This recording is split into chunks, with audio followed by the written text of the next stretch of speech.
يهده الله فلا مضل له ومن يضلل فلا هادي له أشهد أن لا إله إلا الله وحده لا شريك له وأشهد أن محمدا عبده ورسوله لا نبي ولا رسول بعده اللهم صل وسلم وبارك عليه وعلى آله وأصحابه ومن تبعهم بإحسان إلى يوم القيامة عباد الله أوصي نفسي وإياكم بتقوى الله اتقوا الله حق تقاته اتقوا الله حق تقاته ولا تموتن إلا وأنتم مسلمون. Betapa banyak manusia yang hidup di atas muka bumi ini tidak ubahnya seperti digambarkan oleh Allah dalam Al-Quran. Ulaika kal an'am bal hum adall. Mereka diberi hati tapi tidak memiliki kepekaan. Mereka diberikan penglihatan mata tetapi tidak bisa melihat. Diberikan alat pendengaran tidak bisa mendengar dan sudah mau mendengar kebenaran yang datang dari Allah. Maka kita, alhamdulillah, kita bisa mengikuti karena hati kita, mengikuti perintah-perintah Allah, kewajiban-kewajiban dari Allah. Jika kita berhimpun dengan Jumat yang barakah ini, senantiasa bermohon kepada Allah Subhanahu wa Ta'ala agar senantiasa amal ibadah kita diterima oleh Allah Ta'ala. Amin ya rabbal alamin. Mari kita bersalawat kepada baginda Rasulullah Muhammad sallallahu alaihi wasallam, pemimpin yang senantiasa mengingatkan kepada kita umatnya pentingnya untuk berdakwah, dakwah kepada diri sendiri, mengajak kepada yang ma'ruf, mencegah dari yang mungkar, juga mendakwahkan amar ma'ruf nahi mungkar kepada keluarga, kepada masyarakat, kepada seisi bumi ini.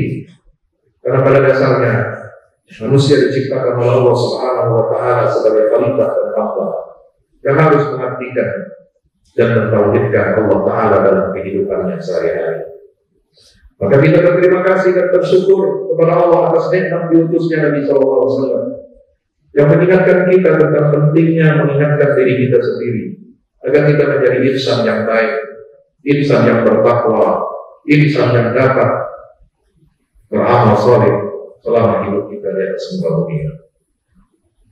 Salawat dan salam terlebih khusus lagi kepada junjungan kita baginda Rasulullah SAW, di mana di bulan Rajab ini beliau senantiasa mengingat sebuah peristiwa yang agung, peristiwa yang hanya terjadi sekali dalam sejarah, tetapi makna daripada peristiwa itu, perwujudan pembaharuan dari makna dari peristiwa agung itu senantiasa membekas dalam diri dan jiwa Rasulullah SAW. Lalu beliau wujudkan dalam agenda kerja program yang nyata dan ditularkan program ini kepada para sahabatnya dan dilanjutkan kepada umatnya, yaitu program bagi kita untuk senantiasa mengingat dan memperjuangkan kemerdekaan Baitul Maqdis atau Masjidil Aqsa, pusat keberkahan dari Baitul Maqdis yang dimuliakan oleh Allah.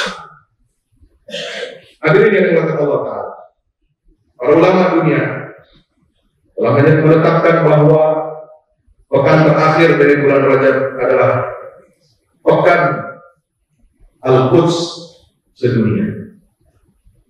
Apa maksud dari pekan Al-Quds sedunia ini? Dia bukan festival biasa.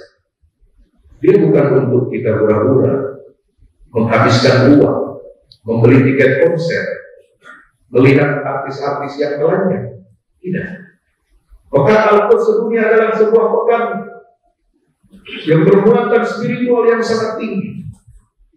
Pekan Al-Quds sedunia adalah mengingatkan kita betapa pentingnya peristiwa 27 Rajab tahun 11 kenabian, di mana Rasul SAW diperjalankan oleh Allah, pemilik, pencipta dan pengendali alam semesta ini, untuk mengorbitkan Islam sebagai agama yang universal dan global, untuk mengenalkan Rasulullah kepada seisi makhluk yang ada di alam semesta ini, Yaitu dalam peristiwa perjalanan Isra dan Mi'raj Nabi kita Muhammad SAW.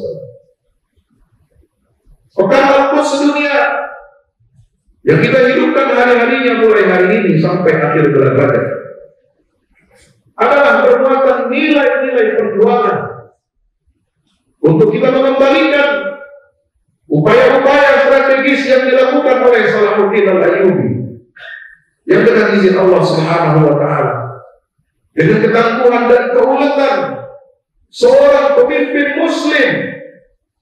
Dia bukan khalifah, dia bukan pemimpin umat Islam sedunia bagaimana yang sering digambarkan. Tidak, dia hanya seorang gubernur wilayah negeri Syam dan Mesir. Kalau dibandingkan dengan jumlah penduduk Jawa Barat, Jawa Tengah atau Jawa Timur, barangkali saat itu jauh jumlahnya penduduk negeri Syam dan Mesir itu. Tapi gubernur ini memiliki tekad. Dia dididik oleh seorang ayah, Najmuddin Ayyub. Dididik secara biologis oleh Najmuddin Ayyub sebagai ayah kandungnya, dan dididik secara khusus oleh ayah ideologisnya yaitu Sultan Nuruddin Zaki yang merupakan pamannya. Dididik untuk apa? Agar anak yang diberkahi oleh Allah ini kelak menjadi pembebas Baitul Maqdis. 27 Rajab tahun 583 Hijriah, Salahuddin Al-Ayyubi, pemimpin generasi di masa itu, didukung 200.000 pasukannya, berhasil membebaskan, memerdekakan Baitul Maqdis dari penjajahan tentara Salib.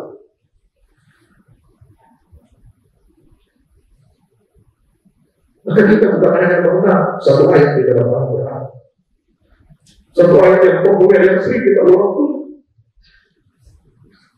Ayat dan surat Al-Isra ini dibaca oleh Nabi SAW setiap malam sebelum tidur. Sejak peristiwa Isra dan Mi'raj itu tidak lepas bibir Nabi SAW membaca seperti ini menjelang tidurnya sampai beliau wafat.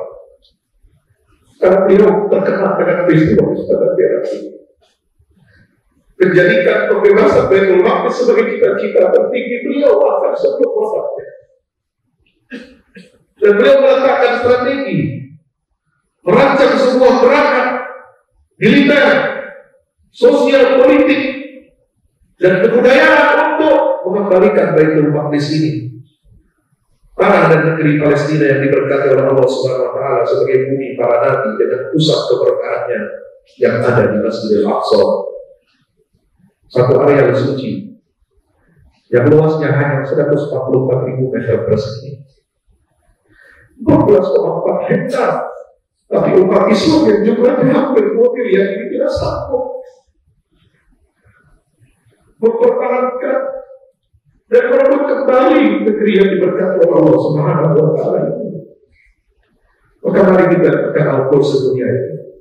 Kita mengenal, kita merumuskan kembali, kita berupaya kembali menghidupkan umat ini agar umat kita disaksikan oleh Allah Subhanahu wa Ta'ala, disaksikan para malaikatnya, dan mendapatkan pujian dari Rasulullah Sallallahu Alaihi Wasallam, termasuk golongan yang disebut dalam hadis sahih riwayat Muslim, la tazalu ta'ifatun min ummati dhahirina 'ala al-haqq la yadurruhum man khazalahum hatta ya'ti amrullahi wa hum kadzalik. Akan ada segolongan dari umatku ini, kata Rasulullah, di akhir zaman, mereka yang senantiasa berpegang teguh kepada kebenaran, mereka yang meninggikan agama ini berapapun harga yang harus mereka bayar, tidak membahayakan mereka orang-orang saudara-saudaranya kaum muslimin yang menelantarkan dan meninggalkan mereka jatuh ke tangan musuh seperti yang kita saksikan pada saat ini. Sampai datanglah kebenaran Allah Subhanahu wa Ta'ala, mereka tetap istiqomah. Para sahabat bertanya, ya Rasulullah, aina ya Rasulullah, di mana umatmu yang terbaik itu ya Rasulullah? Nabi menjawab, di Baitul Maqdis, di Baitul Maqdis, umat terbaik. Dari umat terbaik Rasulullah SAW ini di akhir zaman itu ada di negeri Baitul Maqdis dan di sekitar negara-negara penyangga Baitul Maqdis. Hadirin yang dimuliakan Allah Subhanahu wa Ta'ala. Salahuddin Al-Ayyubi, seorang pemimpin yang lahir dari kalangan biasa. Dia bukan sosok yang turun dari langit. Dia bukan sosok Imam Mahdi yang kita nantikan kehadirannya. Dia bukan Mesias sebagaimana yang dinanti-nantikan oleh kaum Yahudi dan Nasrani menunggu juru selamat di akhir zaman. Dia hanya seorang yang dididik di atas nilai-nilai kitabullah dan sunnah Rasulullah SAW yang ditularkan oleh ayah kandung, ayah biologisnya dan mungkin Ayub, dan ayah ideologisnya yaitu Sultan Nuruddin Zaki. Ketika dia mendapatkan amanah kekuasaan, melanjutkan kepemimpinan Sultan Nuruddin Zaki yang hidup pada pertengahan abad ke-12, kita tahun 1146 Sultan Nuruddin Zaki ini wafat, dan dia sejak awal mendidik keponakannya untuk meneruskan kepemimpinannya di negeri Syam dan Mesir. Dia didik Salahuddin ini dengan pendidikan yang luar biasa. Ditanamkannya keimanan kepada Allah dan ilmu tentang Baitul Maqdis yang benar. Jika kalau kita ingin menciptakan satu generasi seperti generasi Salahuddin Al-Ayyubi, sebagaimana ditulis oleh seorang sejarawan Majid Ihsan Al-Kailani dalam kitabnya Hakada Al-Zahara Zainu Salahuddin wa Hakada Adatul Quds. Al-Quds, Masjidil Aqsa akan kembali ke pangkuan umat Islam kalau kita berhasil membina dan menciptakan sebuah generasi sebagaimana generasi Salahuddin Al-Ayyubi ketika itu di abad 12 Masehi. Apa yang dilakukan oleh Sultan ini? Yang pertama, dia mengembalikan umat kepada keimanannya yang suci, menebarkan ilmu pengetahuan dan memberantas kebodohan. Karena kunci kehancuran dan dekadensi kejatuhan umat ini adalah disebabkan ilmu pengetahuan yang rusak, kebodohan yang merajalela, ajaran-ajaran sesat yang menjauhkan kita dari jalan Allah dan sunnah Nabi SAW yang membimbing kita ke jalan yang lurus untuk membebaskan Masjidil Aqsa. Inilah kunci kehancuran umat di akhir zaman. Dan kunci itu berhasil dihancurkan, gembok itu berhasil, rantai itu berhasil dihancurkan oleh Salahuddin Al-Ayyubi. Dia mengajak ulama-ulama, dia mengajak para perwira militer, dia mengajak generasi-generasi yang soleh di zamannya, seluruh umat Islam di dalamnya, melalui lembaga-lembaga pendidikan, lembaga-lembaga dakwah, dan menebarkan budaya keagamaan untuk mendidik anak-anak generasi Salahuddin Al-Ayyubi agar mereka menjadi anak-anak generasi yang merindukan pembebasan Baitul Maqdis. Dia membangun sekolah-sekolah, lembaga pendidikan. Ada madrasah salihiyah, ada madrasah fadhiliyah, ada madrasah salahiyah. Sebagaimana saat ini masyarakat Gaza yang terkepung sudah 4 bulan lamanya, mereka membangun institusi-institusi pendidikan, sekolah-sekolah, universitas-universitas, masjid dan pusat-pusat penghafalan Al-Quran, sehingga masyarakat Gaza bisa menciptakan manusia-manusia yang unggul, tabah dan sabar seperti yang kita lihat pada saat ini. Yang kedua, Salahuddin Al-Ayyubi menyatukan umat ini di bawah panji jihad dan pembebasan Baitul Maqdis. Karena upaya kita untuk memulihkan posisi dan kedudukan Baitul Maqdis itu harus memerlukan adanya kerjasama dari seluruh umat Islam. Kenapa? Karena yang kita hadapi ini bukan satu negara kecil yang jumlah penduduknya 9 juta. Kalau hanya kita melihat negara Zionis Israel, jumlahnya hanya 9 juta jiwa, termasuk orang Arab 48 yang ada di dalam wilayah Israel ini. Kita menganggapnya kecil. Mungkin kalau kita ramai-ramai kencing bersama-sama mereka tenggelam, tapi tidak itu, saudara. Israel bukan hanya satu entitas. Israel bukan hanya bicara tentang angka 9 juta jiwa, tetapi Israel didukung penuh dan tanpa batas oleh kekuatan besar dunia. Negara-negara maju berada di belakang Israel dengan semua kekuatan finansialnya, logistiknya, ekonominya, militernya, dan kekuatan perangnya. Sampai Presiden Amerika mengatakan, kalau tidak ada Israel, kami yang akan ciptakan Israel itu.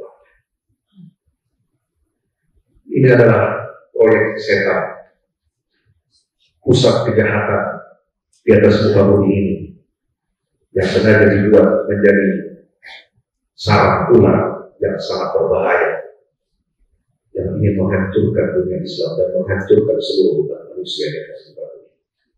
Maka sarang ular ini harus dihancurkan dengan semua kekuatan yang ada di belakang. Tidak ada berbicara tentang jumlah mereka yang sedikit, tapi bicara kita melawan kekuatan besar, kekuatan global. Apakah umat ini sanggup menandingi kekuatan itu? Bisa. Sebagaimana Salahuddin menyiapkan segala daya dan upaya. Dia tahu kekuatan tentara salib yang didukung penuh negara-negara Eropa di sana. Di abad ke-12, semua logistik datang dari Eropa, saudara. Mereka menjajah tanah Palestina pada waktu itu, mulai dari tahun 1999 sampai 1987. Dengan semua kekuatan logistiknya, militernya, semua dukungan dikerahkan oleh negara-negara Eropa untuk suatu proyek imperialisme tentara salib di Timur Tengah pada waktu itu. Tapi Salahuddin Al-Ayyubi tidak terkejut. Dia senantiasa merumuskan jalan untuk mengembalikan Baitul Maqdis ke pangkuan umat Islam. Bagaimana cara? Dengan mempersatukan dunia Islam. Karena yang kita hadapi ini adalah kekuatan yang memecah belah umat. Kekuatan pecah belah umat ini yang bekerja siang malam agar memisahkan satu umat dengan umat yang lainnya, memisahkan umat yang ada di Indonesia dengan umat yang ada di Palestina, memisahkan umat yang ada di Jazirah Arabia dengan umat yang ada di Palestina, memisahkan umat yang ada di Indonesia dengan umat yang di Uyghur, umat yang ada di Kashmir, umat yang ada di negara-negara yang terjajah, negara Muslim yang terjajah. Jika kita hanya berbicara tentang kepentingan nasional kita, lalu kita tidak berbicara tentang kepentingan umat yang besar ini yang diikat oleh satu ikatan akidah tauhid yang sangat suci dan sah.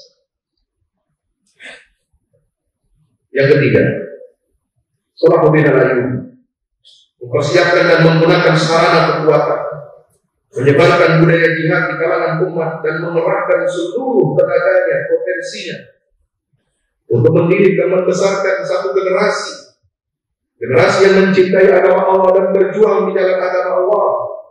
Salahuddin ketika itu sering sekali menginspeksi pasukannya. Dia keluar masuk, dia belusukan di tenda-tenda pasukannya. Kalau dia lihat di antara tenda-tenda pasukannya itu pasukan yang membaca Al-Quran, dia mulai senantiasa berzikir kepada Allah, tidak terlambat untuk melaksanakan sholat 5 waktu. Maka Salahuddin mengatakan, dari sinilah titik dan pusat kemenangan itu akan terjadi. Ketika Salahuddin belusukan di tenda-tenda tentaranya, melihat tentaranya bernyanyi-nyanyi, melihat tentaranya main gaplek, melihat tentaranya main catur, maka Salahuddin dengan penuh amarah dia mengusir tentara yang ada di tenda itu, begadang hanya untuk menghabiskan waktu malamnya untuk hal yang sia-sia. Lalu dia mengatakan, dari titik inilah kehancuran dan kekalahan kita akan bisa menghadapi orang kafir. Saudara yang dirahmati Allah Subhanahu wa Ta'ala, Maka rakyat Gaza yang kita saksikan saat ini, mereka telah mempersiapkan kekuatan mental spiritual, kekuatan jihad, kekuatan iman. Mereka gali terowongan.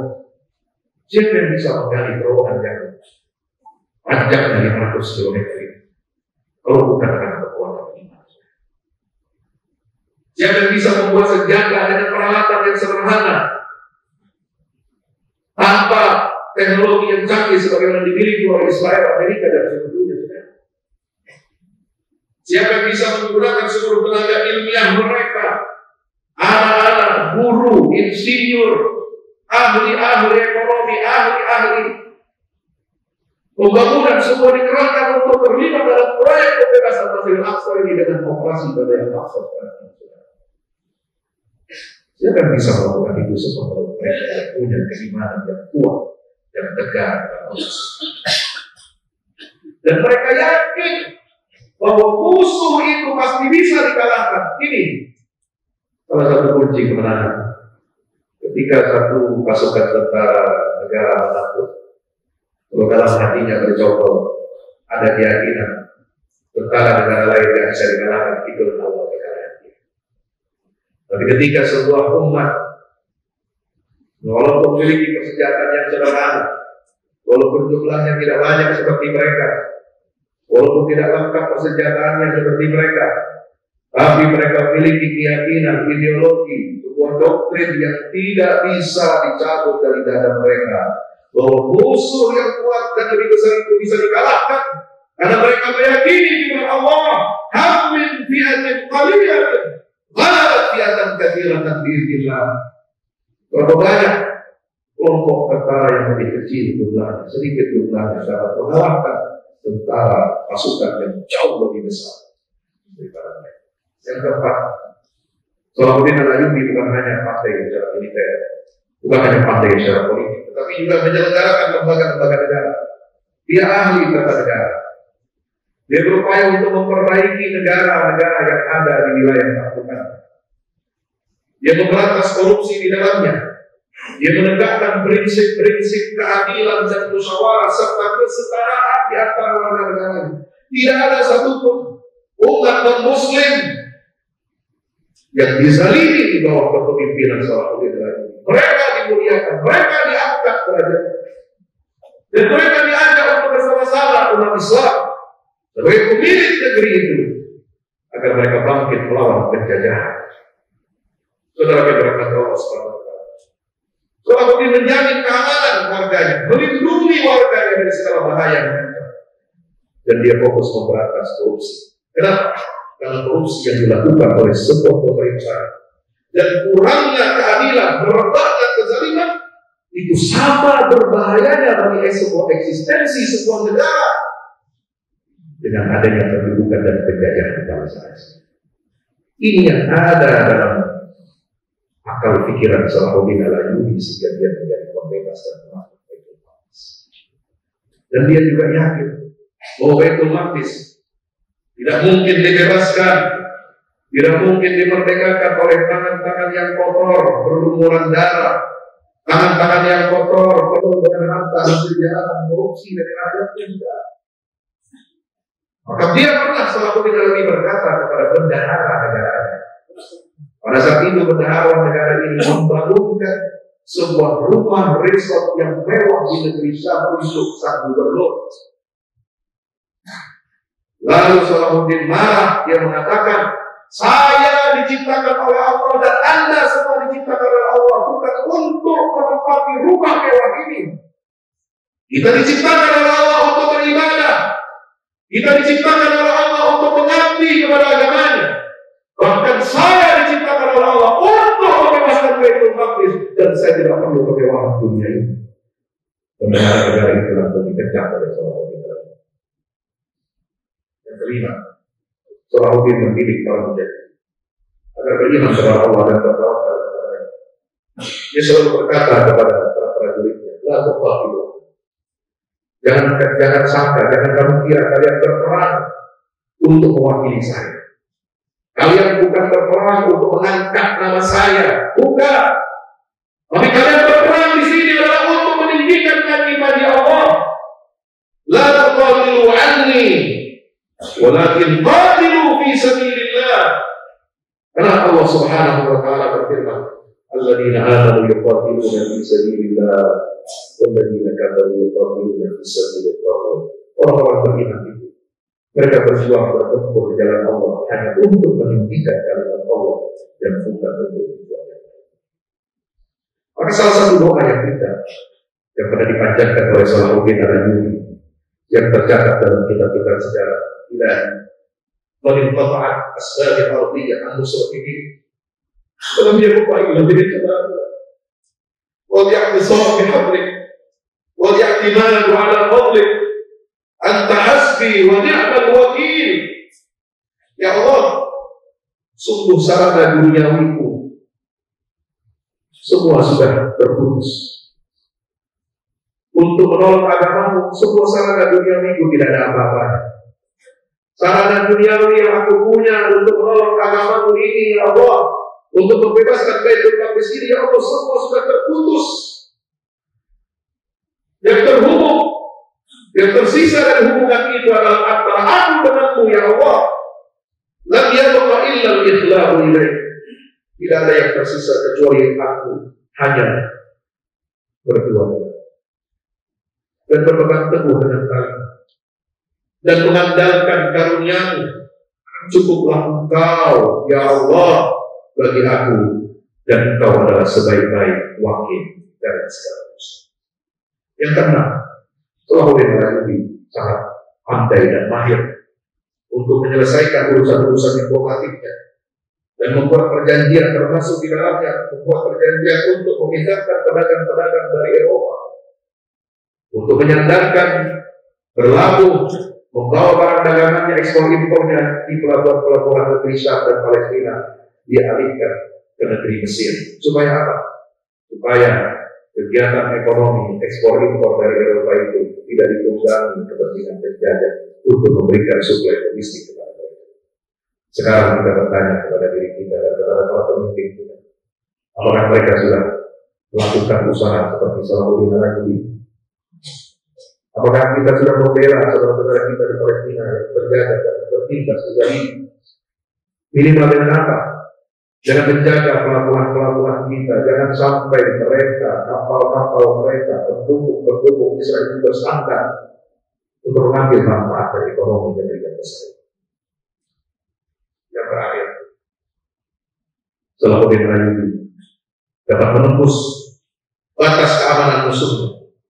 Dan dia mengelola intelijen dengan baik, sehingga mengetahui berbagai macam rencana, pergerakan dan kekuatan tentara salib melalui intel. Intelijen harus digunakan untuk memukul musuh, untuk melemahkan mereka, bukan untuk mematahkan yang rakyat tersebut. Inilah yang dilakukan oleh mujahidin. Mereka bisa menembus benteng-benteng musuh. Mereka bisa terbang melampaui wilayah yang ada dijajah oleh musuh dan mengumpulkan sejumlah besar informasi intelijen dari markas-markas tentara Israel dan membuat mereka sekarang kehilangan keseimbangan karena sudah mengerti dengan baik bagaimana taktik-taktik musuh itu dalam memerangi bangsa Palestina. Mudah-mudahan kita dapat meneladani, memberikan pelajaran dalam pekan Al-Quds sedunia ini agar kita senantiasa meneladani pergerakan salafus saleh kita dengan menguatkan iman kita kepada Allah, melahirkan pemimpin yang baik, pemimpin yang amanah, kemudian mendidik rakyat kita dengan sebaik-baiknya keimanan kepada Allah Subhanahu wa taala agar kita dapat meneladani rakyat Gaza yang tumbuh dengan sabar, dengan tabah, dan mereka memberikan keteladanan legenda kepada kita. Walaupun mereka terluka, walaupun mereka dihancurkan, walaupun tanah mereka dibombardir, tetapi mereka tidak pernah surut, tidak pernah mau untuk keluar dari negeri tempat kelahiran mereka. Barakallahu fiikum wa nafa'ana wa iyyakum bima fihi minal ayati wa dzikril hakim. Aqulu qawli hadza wa astaghfirullah. Alhamdulillah wa sallallahu alaihi wa sallam ala sayyidina Muhammad wa ala alihi wa sahbihi. Asyhadu an la ilaha illallah wahdahu la syarika lahu wa وأشهد أن محمدا عبده ورسوله لا نبي بعده. اللهم صل على محمد وعلى آل محمد. الصلاة والسلام عليك يا رسول الله. عباد الله اتقوا الله وتقربوا ولا تموتن إلا وأنتم مسلمون. يعلم أن الله معكم يأمر بالمعروف وثنى بملائكته المسبحة بقدسه فقال تعالى إن الله وملائكته يصلون على النبي يا أيها الذين آمنوا صلوا عليه وسلموا تسليما. اللهم صل على محمد وعلى آل محمد كما صليت على إبراهيم وعلى آل إبراهيم في العالمين إنك حميد مجيد.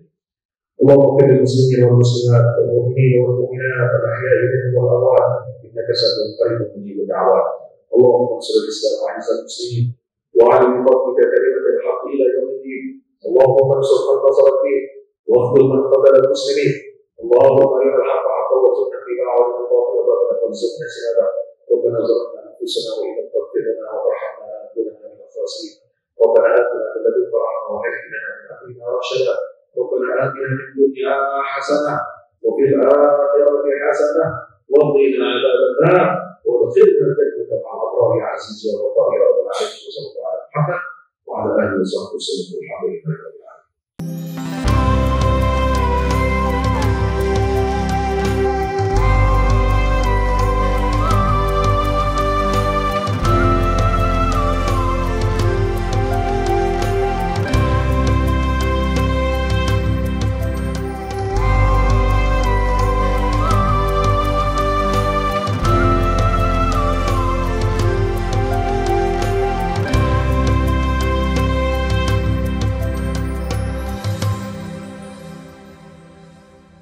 Assalamualaikum warahmatullahi wabarakatuh. Alhamdulillah teman-teman, lantai 1 gedung Pusat Dakwah Al-Quran Al-Fahmu Institute sudah beres ya. Alhamdulillah sudah finishingnya, sudah selesai semua. Lantai 1 ini area parkir motor ya.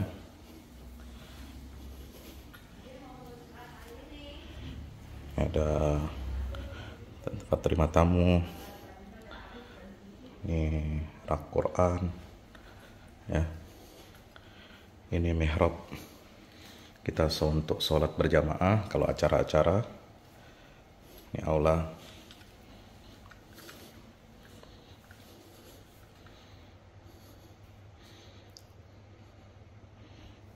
Area service.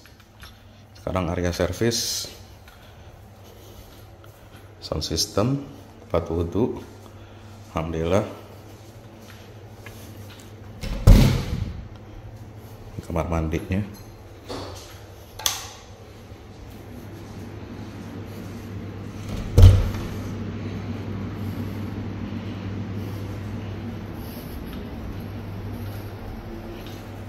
Area kitchen untuk kamar guru ya, ruang service area.